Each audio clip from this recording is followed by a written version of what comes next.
Despite our fervent hopes for peace after World War II, it was not to be. 5 short years later, there was the Korean War.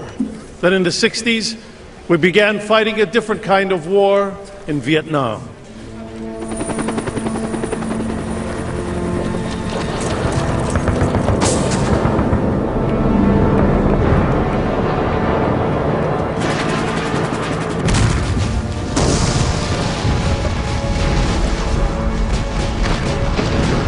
For the first 3 years of the Vietnam War, our troops struggled to survive against the sudden violence of jungle guerrilla warfare.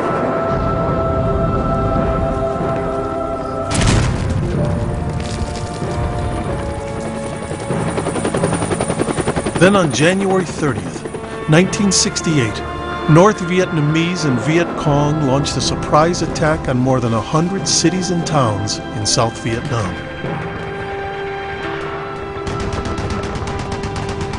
The Tet Offensive, so called for the Vietnamese Lunar New Year, was so well planned and executed, it marked a turning point in the war.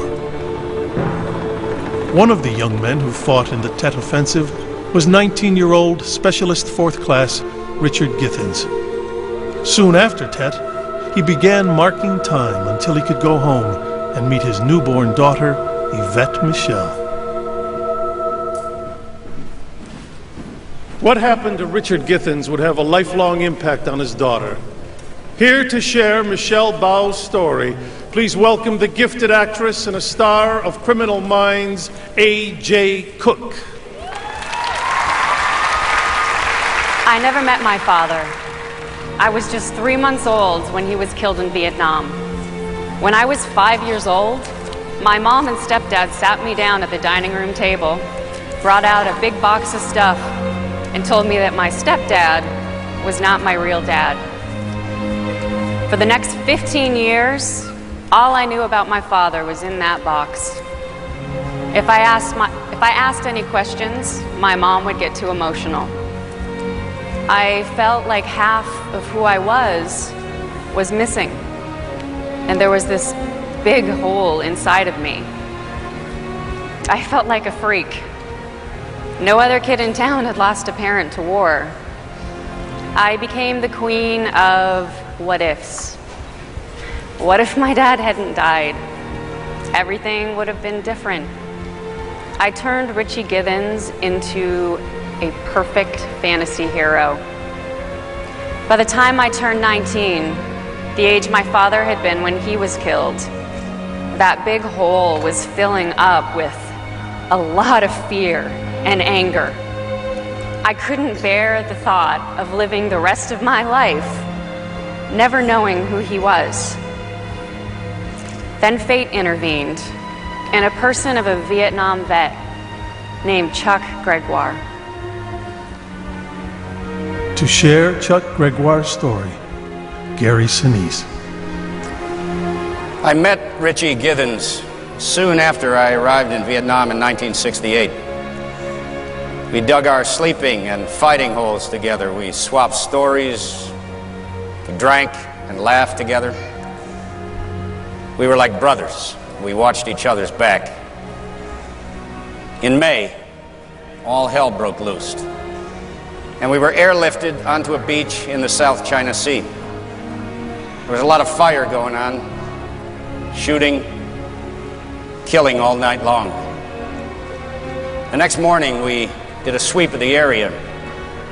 We threw a grenade into a bunker. And afterwards, like always, Richie volunteered to go in and check it out. But he wasn't even into that hole before he was shot and killed by a Viet Cong who'd survived the blast. I've lived that day so many times over the years. Why had he gone into that bunker and not me? Why couldn't I have watched his back? When I returned home, I wanted to call his parents to let them know that Richie was a brave and honorable man, but I worried I might not say the right thing. It took me 20 years to call them. But when I finally did, it was like 1,000 pounds lifted off my shoulders. I thought I could once and for all put Nam and Richie's death behind me. A week later, though, I got a call from a Shelley. It had to be Michelle, Richie's daughter. That first time, we must have talked for 3 hours. I wanted to know everything, especially the little things.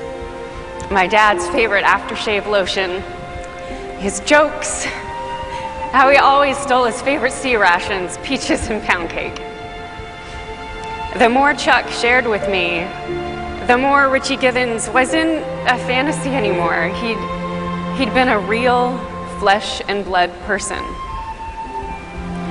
The story I loved the most was when Richie received a letter announcing the birth of his new baby girl. There was Richie going around from foxhole to foxhole, flipping his Zippo lighter so he could show off the picture of his new baby girl. Isn't she the most beautiful girl you've ever saw? I told Michelle about the smile on Richie's face and how I could see that same excited Richie in her smile. Michelle might think that I'm helping her, but it works both ways. How do you put it? She's like medicine, I suppose, for a broken heart. When I came back from Vietnam, I was embarrassed to tell anyone that I'd served. I didn't even talk about it with my own family.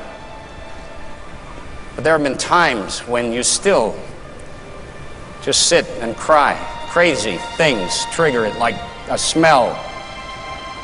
Sometimes helicopter blades, sometimes rain. If anybody says they weren't scared, they're lying. Even now, talking about it inside, I'm shaking like a leaf.